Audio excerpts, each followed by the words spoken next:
You are live with Cranky and the Autobot Dad in the chill zone. Let's see if we can get the music going. Where is it now? This one, traffic control intro 2. Wait a minute. This has all been updated. Let's just pray that this goes live immediately. Evidently, it is. There we go. There we go. Yeah, that will How do. is it going? It has been a minute since we have It sure been has on. been a minute, and which And I'll when I use say that. a minute, I'm talking probably 8-9 weeks because I was 4 weeks. calculating it It's the been, other day. has it been 8 weeks already? Jeez, It's been about 8 weeks. It's been And crazy. in that time, Riverside has updated everything, so I have no idea if that music just worked or not. It did work. I heard it. But whether it worked as in we are live, that is another story because everything seems. Yeah. And Oh, your mic has just dropped out. There we go. Oh, yes. Yeah, no. So what happened was I hit the audio button and it dropped. Okay. No, so we've both had health issues and all sorts of things, such as the burden of our generation now. Getting Yes. older, we're becoming middle-aged blokes. Yes. And We've got a by-election over here, and then obviously there's a federal election as well that has come up. I don't know if that's the same for over there or if it's just a over here sort of thing, but we've got a Secret Harbour by-election, and then we've got... I don't vote anyway because I'm one of That's Pauline right, you Hanson's don't vote. favourites. Yeah, I'm an immigrant. You're the immigrant, yes, that is right. And then we've got a council for by-election as well, so we've got a few things going on over No, here. I don't think we have a council by-election, but we do have an election coming up. Yeah, so I can't wait for that. It's politics is very hard these days. It's they just seem to be fighting each other now. Everyone seems to have these good policies that lift them up, and then they come up with really shit policies as well. Yeah, shut them down again. So it forces people to go for the PM who has the least shit policies in their opinion. Well, that's it. And they keep moving to this green energy, and they forced everyone to, well, not force, but basically push the electric car situation, saying, oh, go buy an electric car. It's great for the economy. It costs you nothing to run. And then all of a sudden they bought a tax in on it. Yeah, that's what gets me is they tell everybody go get it, but really there was an underlying thing there for them that later on they were going to bring in a tax for it, and that's what they did, which is crazy because everyone's seen it coming, but it was just a matter of when are they going to enforce it. And everyone was like, nah, they won't make a road user charge for electric vehicles. How can they?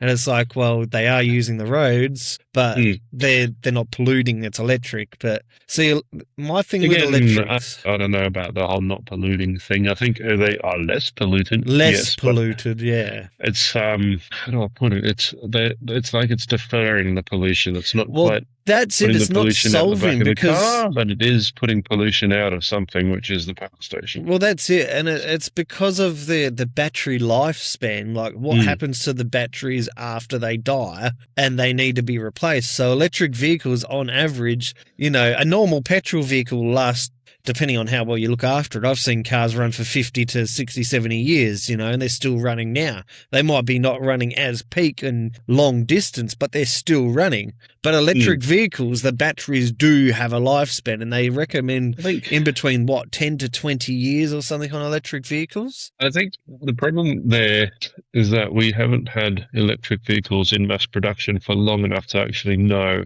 A, how long the lifespan really is, and B, what we can do with them afterwards. Because they are figuring out ways now to recycle these batteries, but they are. They're trying to figure out how to do it. I'm just going to quickly type something here. There aren't enough of them that are dying quickly enough to figure it out just yet. Because we've had electric vehicles have been mass produced for probably 15 years, not including hybrids. Yeah, so that's what it's about that. So in between 10 to 20 years, although it can vary with batteries, chemistry, climate, charging habits. So if you charge it on the regular and you're on top of it and not letting it die, then you can last up to the 20-year mark. Now, what happens after 20 years? And most of these EVs as well, they've only got a range of 350, 400 Ks, and then you need to charge. 600 Ks now. 600 now, is it? So the new ones are up to 600 there. Yeah, okay. So you can actually get an actual trip out of it now. So yeah, you can get a decent road trip out of it. But then again, how much is that 600-kilometer vehicle going to cost you? That's what they're about. The one I seen the other $40,000, I think. The other one I seen the other day, which I think was the Model Y Tesla, that was 80,000, and it goes up from 80,000. And that's, but with Tesla, you're buying the brand, and a lot of people, when they think electric car, they only think Tesla. They don't think, MG has electrics, Toyota has straight electrics. And all these brands are actually a lot more, they're a better quality than Tesla. See, they generated this electric vehicle 4-wheel drive saying, it's the best. One, you can't go underwater. It's electric. You can't, if you smash into mud or anything like that, you're going to surge out your system because, again, mud, water, it gets all into the crevice, go hard, and that's it. Bang. There goes your battery. Have you seen these hybrid Hiluxes they have on the road now? I haven't seen them, but I've heard of them. So they must work on some level. I've seen the BYD model. But I don't know if that's the Shark. I was sitting there, I was like, is that full electric or is that like hybrid? No, they're hybrid. Again, all BYDs are a plug-in hybrid. How well are they though? Like, again, you can't take it near water, whereas an old Toyota 80 series, for instance, with the snorkel can go directly underwater. Most of these 4-wheel drives that are petrol, people go, I'll throw a snorkel on it, I can go underwater. Well, you can't, because the minute it gets above your engine, that engine's going to die. Whereas the snorkel literally does nothing because the snorkel's not where it needs to be to get your engine to breathe. This guy, I've thrown a snorkel on it. To the airbox. Yeah, it's meant to.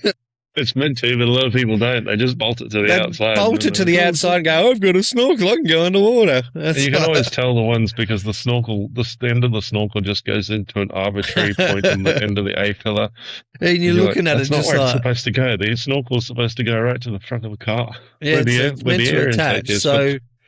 The 80 series that my sister's got is you can take it underwater, take it through mud. It doesn't have issues, all of this. But then you see these electric vehicles, they're like, I'm going to smash it through water, and all of a sudden their car's stalled. And you're like, what happened, dude? I'll make a point about that, though.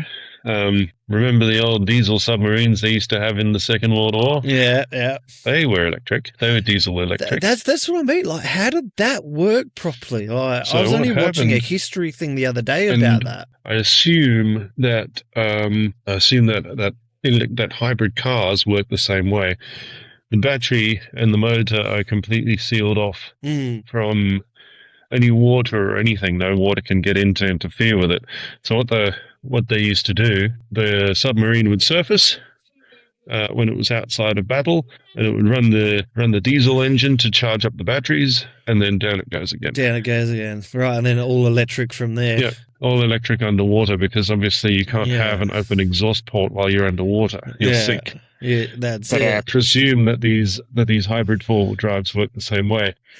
Well, I've seen them clock out. That's the thing. So have you? Yeah, like they smash through water or mud, and that's it. Yeah. All of a sudden, it's smoking. It's what was the one that was on the beach? I watched him go through a puddle, and I wouldn't say the puddle was overly big, but it was big enough where he went head first, and then he sort of came out of it, and then the car just stopped. And I looked at him, I thought, is he going to keep going? Like, why has he stopped? Walked over to him, found out that he goes, the car's stalled. It won't kick over anymore. It had literally just stopped working. He had hit the water, and the car just went, no more. That was it. It just died off. So somehow between the water and that, it's killed off because everything's electric. Obviously, everything about the car is electric. But for real advocate sort of four-wheel driving, Mm. I probably wouldn't be relying heavily on electric. I'd be wanting to have one of those old 80 series, 79 series, or even 70 series Land Cruisers with the snorkel. You know it works. They can go long range, all that sort of jazz. But I do like the idea of electric because one, petrol costs are just going to soar. Like, the government has found the loophole now. Yeah. They're using some foreign war that's got fuck all to do with us. In fact, we've got that much diesel sitting in our tanks that we have boats that we are paying for at $100,000 to $300,000 per day to sit in the ocean because we've got nowhere to store it. Yet the government was saying how much of a shortage we had. Oh, this place is a shortage, that place is a shortage.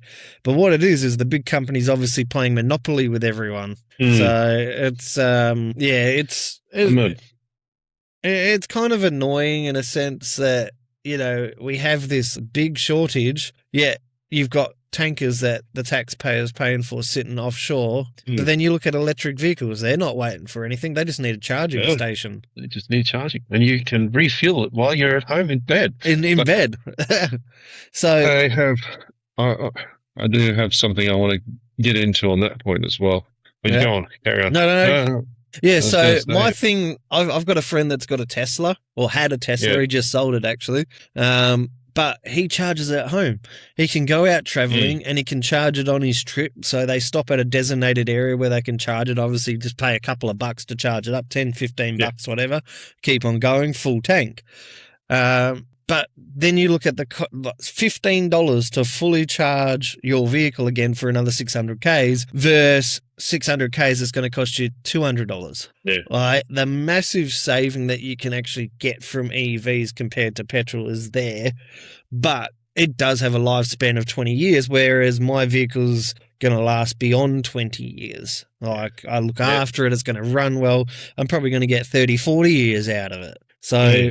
I'm not 100% sold on EVs, but I wouldn't say no to EVs. Go for a plug-in hybrid before I go for a straight electric car. I think that's probably the best. Yeah.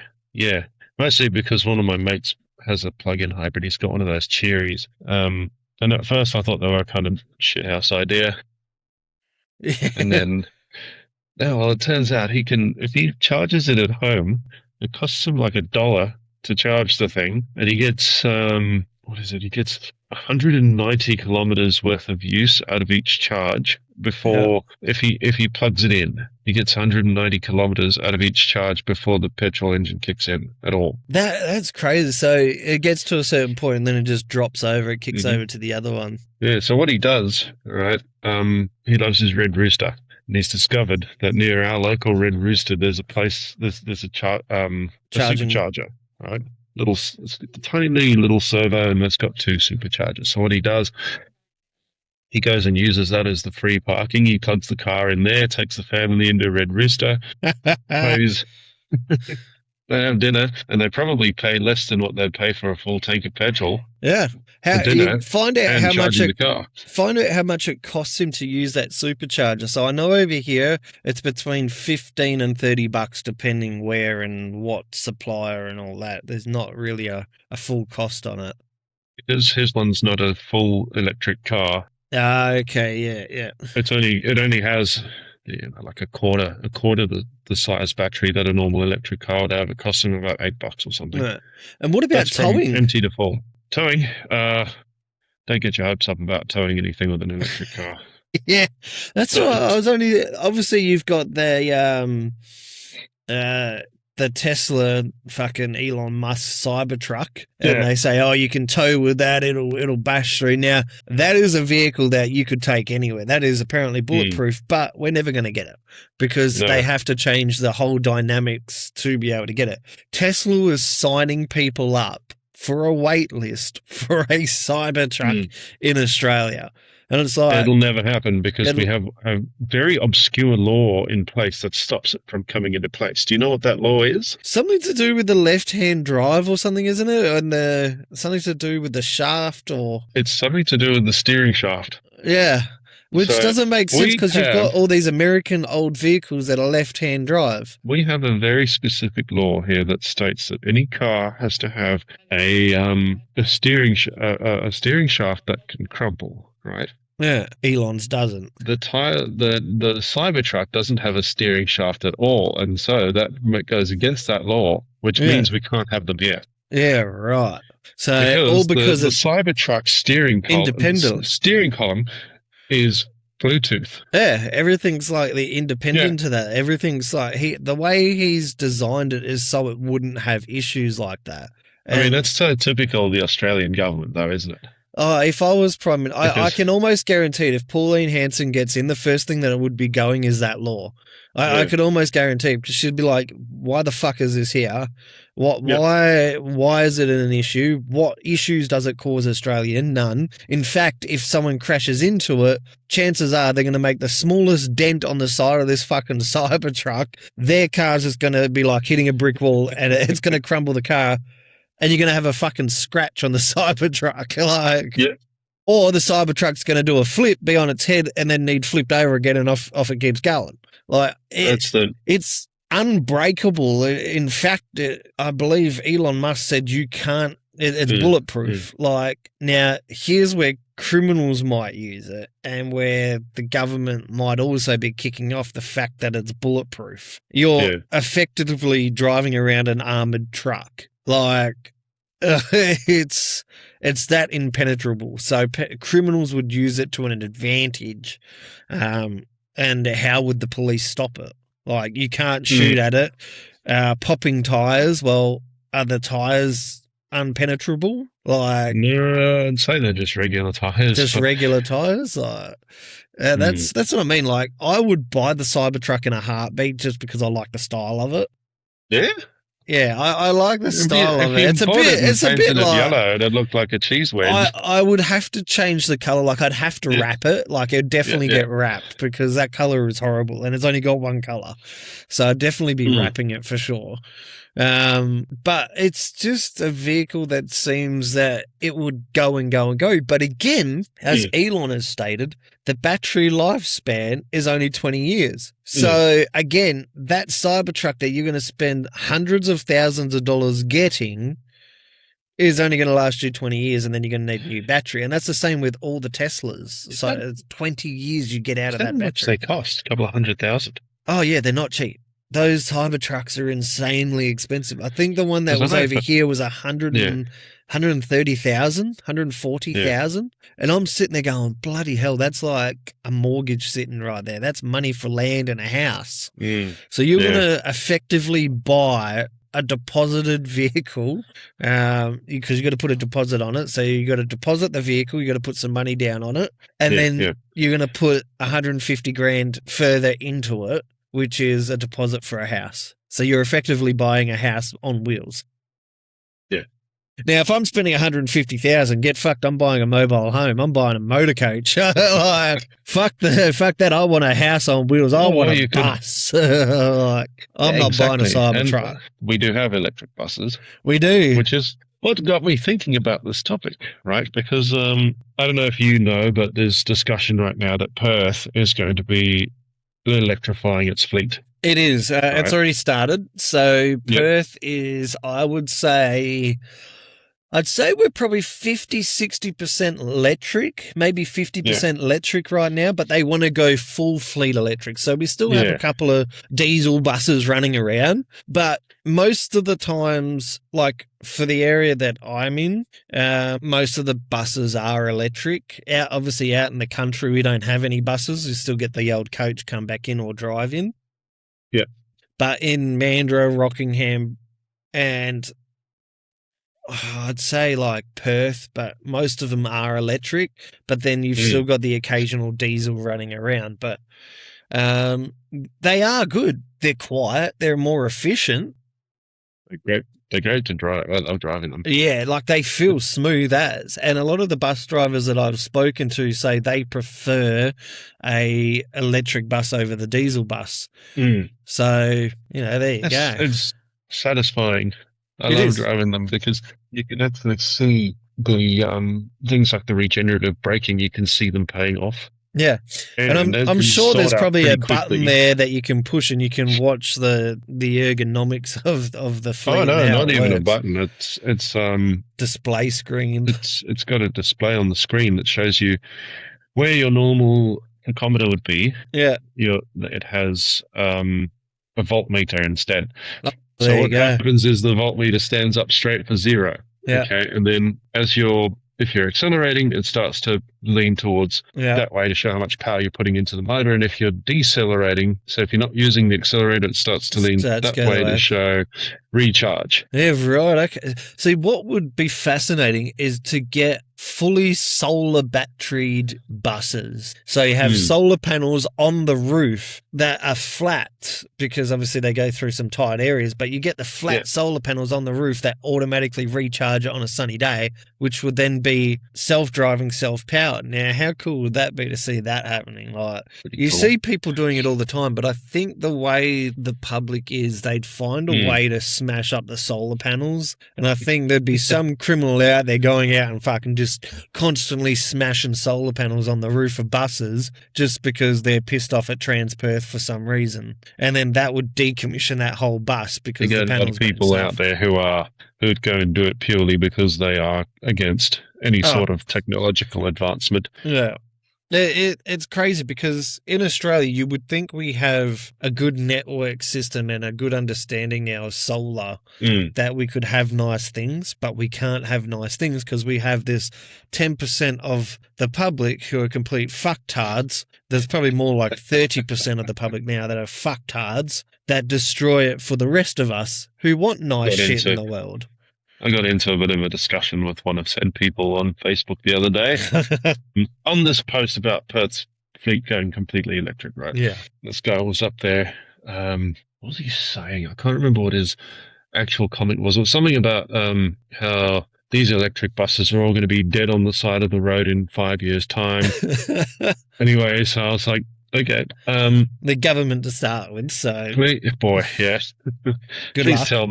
explain to me how and why these electric buses are going to be dead on the side of the road in 5 years' time. Exactly. You know, Sydney has had electric buses for, like 15 years or something now, and we haven't seen that as a problem. It hasn't happened. So why would it happen in Perth? Yeah. You know, and this guy's like, oh, because the electric buses are shit heaps. They're this and that, and he's carrying on. And I went like, one more thing. He goes, you just because you don't see them getting swapped out every 3 hours. Yeah, that was it. The other thing he brought up was the battery life. He's like, they're not equipped. They're not efficient because you have to constantly be charging them and whatnot. And I'm like, no, you don't. You don't. These things can run all day. They will run all day. Electric buses can run all day. And he's like, just because you're not there to see them getting replaced every 3 hours doesn't mean it doesn't happen. And I went, you know what? You're absolutely right. I don't see them getting replaced every 3 hours. And I drive them for a living.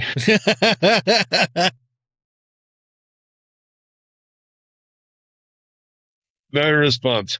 Like I can make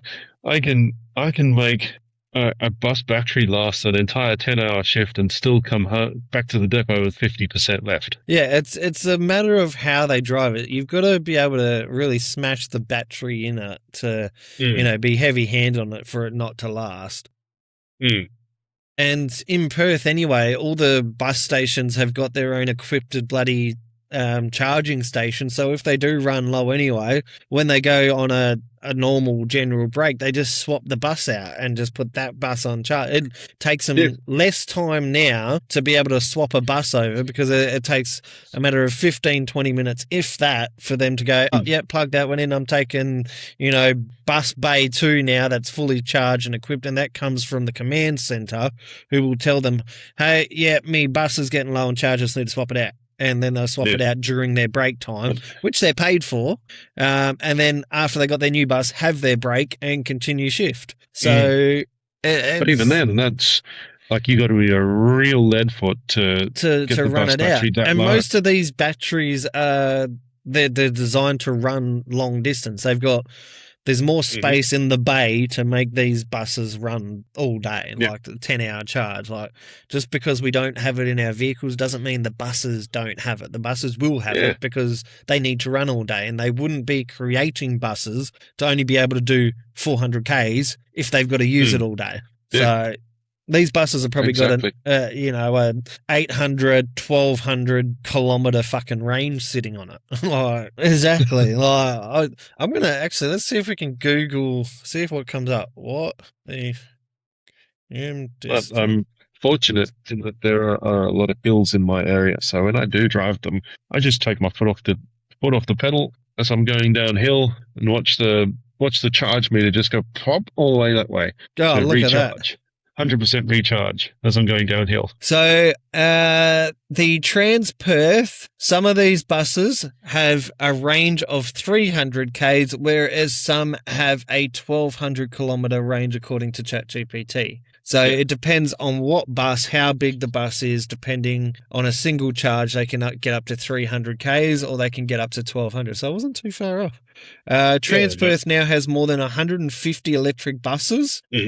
And new electric buses are entering service at a rate of around 11 per month, according to the PTA, as of June 2026. So that's 11 a month. Yeah. Each standard electric bus is estimated to save around 40 tonnes of CO2 per year.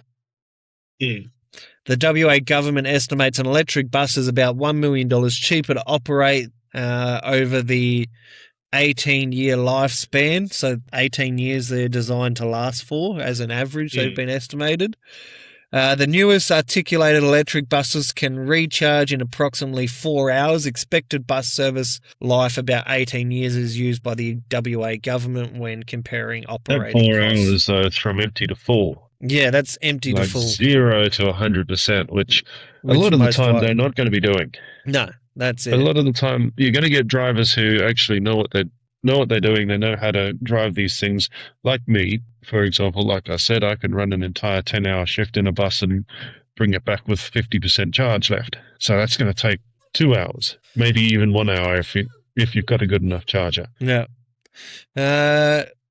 So continuously, entire day, blah, blah, blah. I just put the question out there. How does a 300 kilometer bus last all day on public transport? It says it can because a public bus doesn't necessarily travel continuously for the entire day. And Trans-Perth plans which buses operate on which routes around their available range. If a Trans-Perth bus has roughly 300 Ks maximum range, a route might only be 15 kilometres each way, 30 kilometre round trip, 8 return trips, 240 Ks. That still leaves roughly 60 Ks before having to recharge, theoretically 300 kilometres maximum. During the stop and layovers, the driver's breaks, the bus isn't adding kilometres, although the air conditioning and other systems will still consume battery power. Buses return to the depot and are generally charged when they're not required for service or swapped over for other buses to continue the route, which is exactly what I was saying. They'll just continue the route. So there you go. Then again, that's if you're a right lead foot. Exactly right. Because on the you can accelerator. If you drive very lightly like I do and do a lot of coasting and a lot of braking, you can make that battery last a lot longer than it should. Yeah, that's it. And they can last for a while. You've just got to make them last. It comes down to driver behavior, that's for sure. You can always tell the lead feet when it comes down to talking about electric buses, because I do this quite often at the depot. I always ask the older drivers, what do you think of the electric buses? And they're like, the batteries don't last long enough. Well, I took it out for a 7-hour shift and I brought it back with 10% battery. And I'm like, that's because you have a fucking foot made of brick, don't you? Yeah, well, you're smashing that foot to the floor to get it going again. I've pulled up next to you at the Bowser at the end of a shift, mate, and I'll arrive after you and I'll leave before you because my bus uses a lot less fuel because I don't fucking stomp on the accelerator. Yeah, you just tap it. You don't have to. Yeah, even in a normal vehicle, if you put your foot flat to the floor, you're chewing more petrol than what's needed. All to what? Get to 0 to 100 in 6 seconds? Like, you got to have fun sometimes, though. Yes. Well, it nearly cost me a bloody speeding ticket, but did it? I luckily seen so on our street, you come around the corner from the traffic lights, right? Oh, excuse and me. there's a lovely little spot in the middle island that police love to sit in, and you can only emergency services can do this U-turn there. But they'll set their patrol vehicle there with the radar gun as well as the car's radar, clocking everyone coming around the corner, flat flooring it up. Now, I was lucky because I just got the glimpse of this little tiny sports police vehicle in the middle island, and I was like, oh, quickly take my foot off because I was giving it. I was getting up there, and I just, as I hit the speed limit, just about to go over it to, take off even quicker. I just got the glimpse and I was like, oh, brake, and it just all of a sudden, just speed comes down. I bet you the coppers in the car going, oh, that lucky bugger, he just caught us. You can't. Yeah, they were waiting for it because they could see the speed going up. They would have been going, oh, 40, 60, oh, 70. Wait, and then they're getting all jumpy. I even seen the door open up, so I knew that they were targeting the car. And then all of a sudden I just drop down and then you see the door close again as I go past and I just wave at them. But I guarantee you, if that was an electric vehicle, I would have been 0 to 100 in 3 seconds, 4 seconds. Yeah, they're such quick. I guarantee I would have almost got I would have got a ticket for like 140. It would have been double the speed limit. I would have had my car impounded because electric vehicles, they're just designed to take off quicker. The response time is instant, whereas a petrol and diesel is not instant. It takes time, whereas electric will just go instant speed. I just use the analogy of an electric drill, right? When you pull the trigger on an electric drill, it doesn't go bzzz. Yeah, like a petrol engine does. It's fucking straight away, isn't it? It's like you release the trigger on the electric drill. What happens? It doesn't slowly wind down. No, it stops instantly. It just stops. That's how regenerative braking works. Yeah. I just had something pop up saying coal-powered electricity. What's the point if you're charging it from coal? So coal-powered electricity, I think we've got a lot of coal in Australia. We do have a lot of coal. And why is it... That's another interesting topic to me, but I'll let you finish, sorry. Yeah, the coal-powered electricity, I think if we reopened coal mining, we would probably bring down the cost of electricity because we're using natural resources which should drive down the cost of electricity. But the government won't do that. It reduces some environmental advantages, but electricity generation can progressively become cleaner while the same EV remains on the road. And someone charging predominantly from rooftop solar is a very different situation from someone relying entirely on grid power or coal-powered vehicle. Interesting. That was an interesting topic I came across because there was a meme a while back. I don't know if you've seen it, but there's a photo of a Tesla being charged from a diesel generator, right? always makes me laugh because you look in the comments and you're like, oh, this guy's a fuckwit, that sort of thing. And I'm like, not really. Because if you think about it, if you have an internal combustion car, that internal combustion engine is probably running at peak efficiency maybe 40% of the time you're driving it. Yeah. Right? Because it's like it needs to be in top gear and it needs to be at something like 2,500 revs before it's running at peak efficiency. Whereas that generator is running at peak efficiency all the time. And it's the same thing with the coal power station. They're going to be running that thing at peak efficiency because this thing's owned by a company. What about servicing of all that as well? Yeah. Like servicing of an EV, there's no spark plugs, no engine oil, or conventional exhaust system. So the only thing you've got is tires, brakes, suspension, air conditioning, coolant. That's it.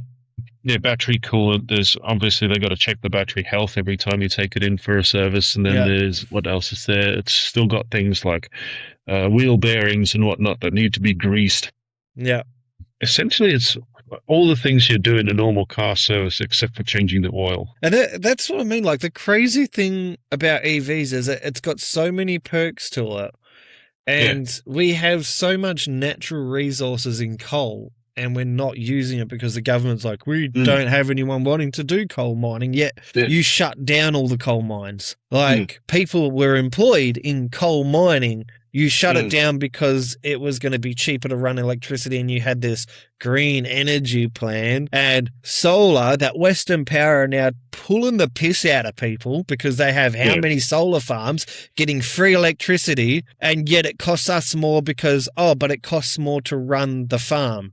Well, that's not our problem. They're going to call it the green tax or something. Yeah, it's a green tax. So it's like, well, how the fuck does that work when you're meant to be building this to lower the cost, but you've actually built it to make it more expensive, but cheaper for you as a business to obtain? So the grid is getting constantly powered. You've got unlimited resources of the sun constantly charging said grid, so it's never going to die. And then our electricity is still more expensive than what it was 2 years ago. And somehow we were told it was going to be cheaper. I love the fact that you get these people that go, what happens to solar farms when on a cloudy day are we going to suddenly lose power? And I'm like, well, no, you've still got the grid. Have you not heard about batteries? Yeah.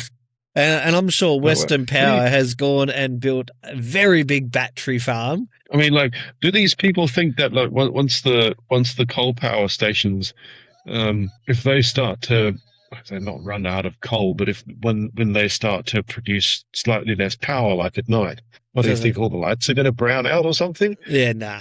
No, because we have these things called batteries, which we store the excess energy in that we create. Exactly. When they shut down part of the coal fire station, right, we switch over to battery power. Yeah. They have massive batteries on them that store up the power. Most of them are underground. Up the power so that when they want to save a little bit of money in generating power at night, the batteries take over. Yeah. And the same thing's going to happen with these solar farms. They have I batteries. think when Pauline Hanson gets in, which I think is a very good chance she will, and Labor is scared. They're even scared in the Secret Harbour by-election because they know One Nation doesn't even have to run around and do this and do that. They know they're already going to get the seat because people are pissed off. Pauline Hanson came out and said that if she gets in, she'll reopen coal mining. She's all for coal mining, not against it. And she'll make life a lot easier for some people. Now, there is a few things in there, like there was things like, apparently she's going to cut Medicare and cut, pensions and this, that, and the other. I don't think she's ever going to do that. I don't think those words have ever, I'm going to cut Medicare, I'm going to cut health. I think it'd be very politically suicidal for her to do that. I was going to say, I think any politician who decided they were going to bring in a policy that cut Medicare in any way they'd be signing their own death warrant. Like, no matter how many good policies they bring in, if a politician was like, you know what, Medicare gone, people would be like, fuck this, I'm not living in this country anymore. 100%. And as I've always said, if Pauline Hanson gets in and fucks it up for Australia, that's it. Australia is no longer Australia at that point. Like, it's already from when we were kids to the way Australia has gone, you go down the street and point out an Aussie and tell me that it's still Australia. We've got mass murdering. We've got people running into Jewish events and mass murdering people. You got people running around fucking Bondi trying to cause terrorist attacks. You've got the Lint Cafe fucking terrorist fucking issue. Even the terror cells disowned that bloke. Yeah, they wanted nothing to do with him. They wanted nothing. ISIS or something? Yeah, because he claimed he was an ISIS member and he was doing this in the name of Allah. And ISIS was like, "Fuck you! You got nothing to do with us." Yeah, which I found that funny, to be honest. It's just we've got all these issues now. I'm all for having a multicultural society, but at some point you've got to look at the migration and go, enough's enough. At some point you've got to look at Australia as a whole and go, okay, we have a housing crisis, but we've got to, at the moment, yes, we're struggling on doctors and nurses and all that sort of jazz, but we're coping. So while we're coping, you need to stop the migration coming in because there's nowhere to put them. But this is how they're getting houses. The government is paying these so-called people to come over and giving them a house as part of their big plan. Hey, you've got something we need, we'll give you X, Y, Z. It's the same thing with the boat people. Where's my free house? Exactly. It's the same thing with the boat people. There was an Aussie bloke the other day that found out that the government's handing out boats worth up to $300,000 to the boat people to go back to their own country. I'm sitting there thinking, fuck, I'm in the wrong trade here. I need to be a people smuggler. I'll get myself a $300,000 boat just to fucking bring these cunts over and get sent back over again. I'm not an Aussie, mate. I don't know what you're on about. Give me that boat over there. I like that one. Can I choose from between this boat and that boat? Because that yacht over there looks a hell of a lot better than this one. I forgot I can't move my arm like that at the moment.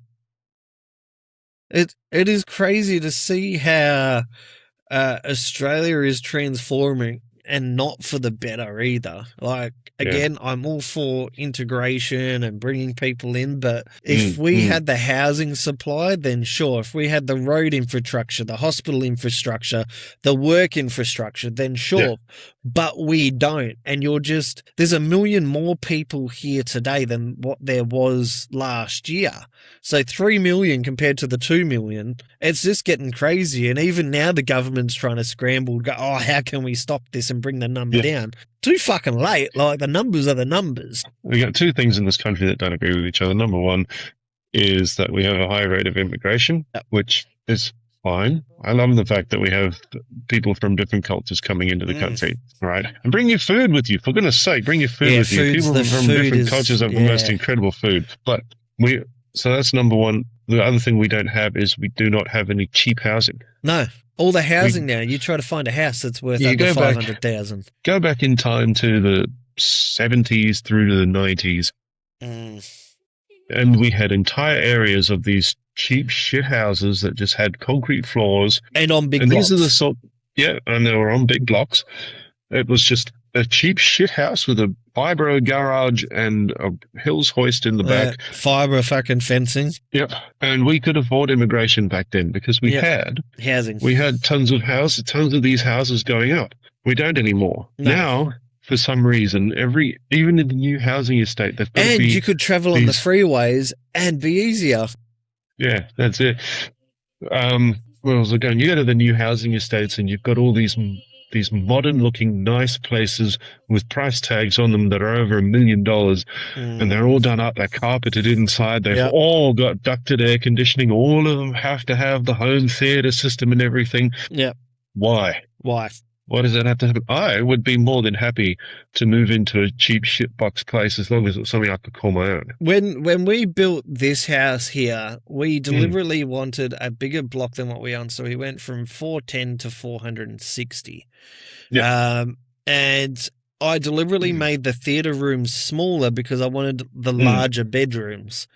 And backyard space for the kids. So it's a smaller house in general, but the outside is a lot larger, a lot more comfortable, a lot more room, a lot of areas to do things in. But you guys can afford that. See, we couldn't. So we got lucky because what had happened was Sarah and her ex had obviously built. Sarah obviously got the house as part of the breakup because she wasn't from here. So she ended up with the house. She paid the mortgage, all that sort of jazz with her ex. So the lawyer said, well, Sarah gets it because you didn't pay shit. Yeah. You paid nothing, literally, towards the house. So 0 was the outcome. The excess money that was from that land of sale, so the bank still got paid back, and there was probably about only $200 and something odd $1,000 left over, which then got transferred into the new house and put on this land here. So the land here practically got paid off. With a couple of thousand left over, maybe 20, 30,000 left over. But there was still the cost of the actual house build.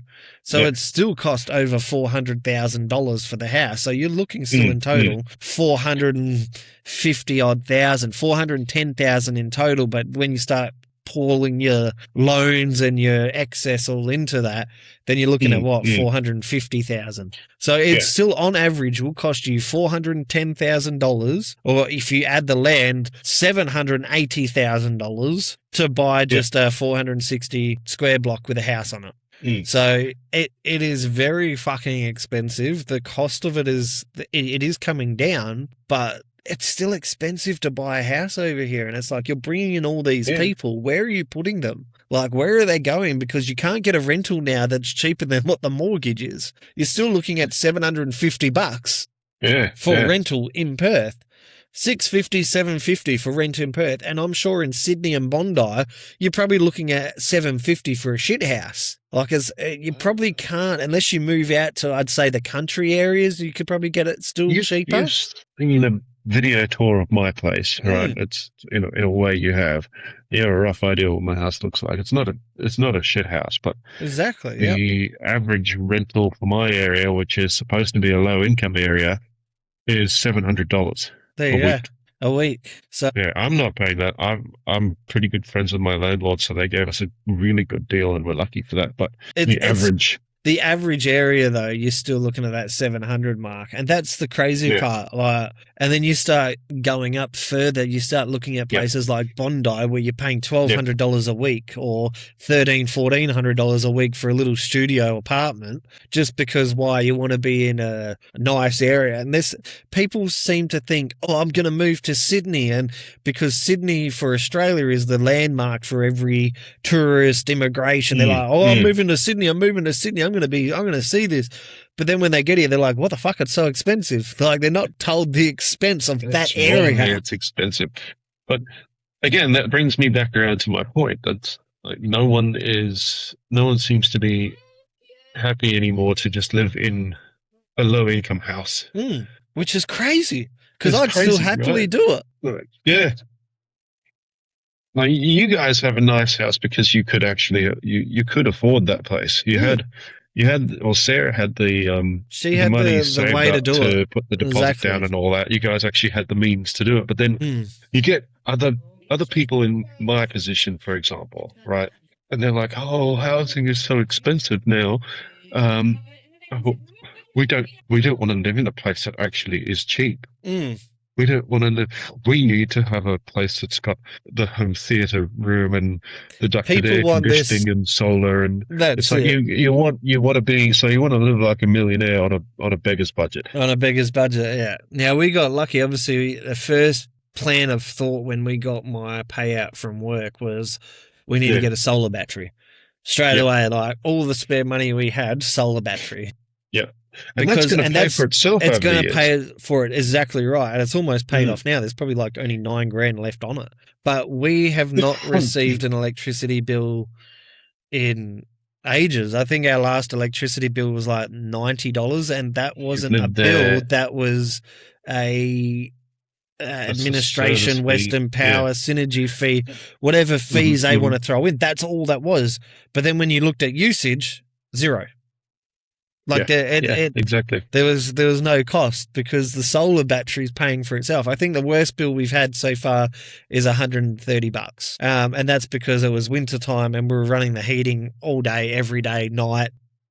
But for still $130 to be running your heating. That's $90 of service fee and $40 of heating fee. Exactly. $40 of a heating bill, yeah. So it just pays for itself in big ways. Like, we went from $250, $300 bills to practically nothing. And one of our friends were getting bills of $1,200 every quarter, and we're like, you need to get a solar battery. Yeah, like, if you don't get a solar battery, these bills are going to continue being $1,200. She slashed it by more than half. Yeah. Like, and I'm like, see, it pays for itself. The idea, it took a while to go, okay, yeah, battery. Like, we can't keep paying these $1,000 bills. But they've got 5 people living in the house. Jeez. Now they're looking at selling the house and getting a $1.2, $1.3 million house, which is good, but the houses that are available are like only 4 or 5 bedrooms for the price range that they're looking at. And I'm thinking, if I'm spending $1.3 million on a house, I want to make sure I've got room. I want it to be nice. I want it to have all the good finishes. I'm not blowing $1.3 million on a house that is smaller than the one that I'm living in. I want a house that's nicer than the one I'm living in if I'm spending $1.3 million. Yeah, exactly. And the solar thing brings me again back to the electric cars, right? So if you've got an electric car, or a plug-in hybrid, which again I think is the way to go at the moment. Mm. It'd cost you next to nothing in fuel because you'd be charging at home off your solar battery. Yeah. And that's what I mean. You're literally charging free electricity during the day. You're not the sun is literally keeping that battery charged. You can run heating, you can run your solar car, you can literally recharge everything in your household and it not cost you a cent.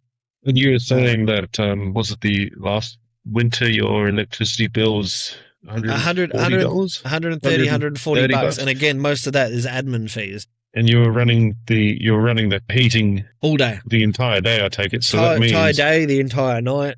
I know you, like me, you've got ducted heating, and that thing is an absolute power pig.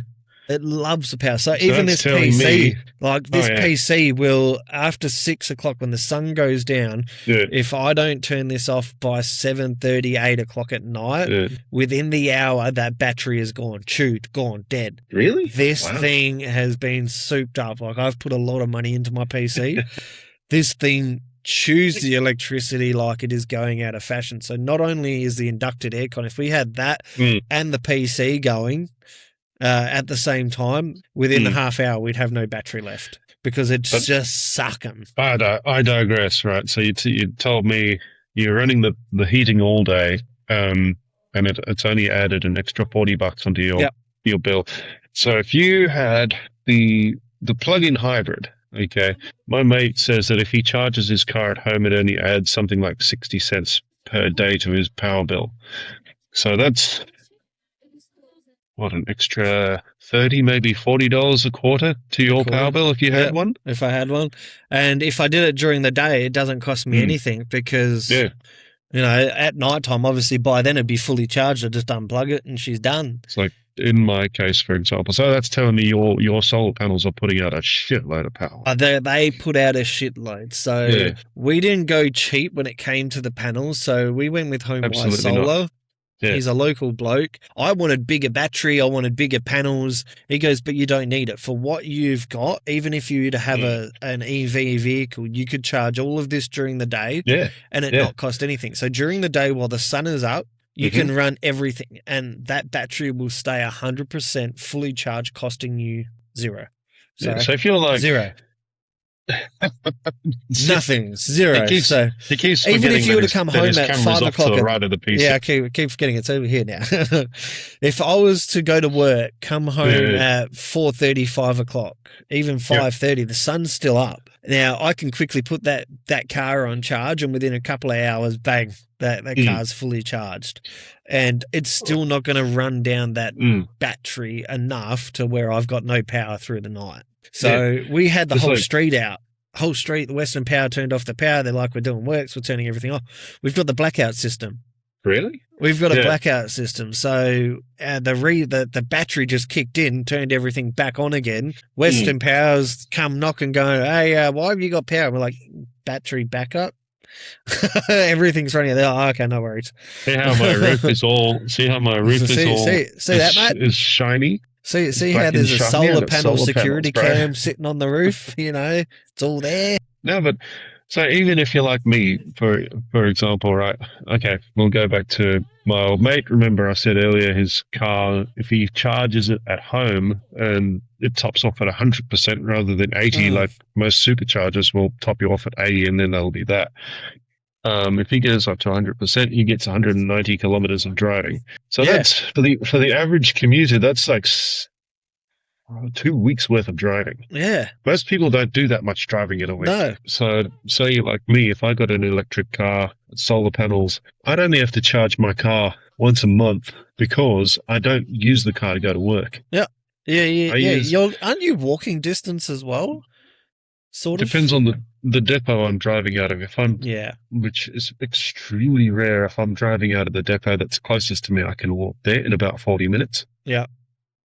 But if I'm driving out of my home depot, which is Home Depot, which is about 10 kilometers from home, I can still use the e-scooter and get there in half an hour. There you go. And e-scooter, and then the e-scooter needs to be charged as well, but it's cost fuck all to charge that thing. That's it. And that's kind of the best part to it is e-scooters are great to get around for these little short trips, and you can fold it up, put it in the cab wherever, wherever you need it to be. But it's like I had an e-scooter and I kept breaking it. It wasn't a cheap scooter, like it was semi-decent, but our footpaths over here, like there was a tiny little screw in the head that kept coming out and you could hear it rattling around in there.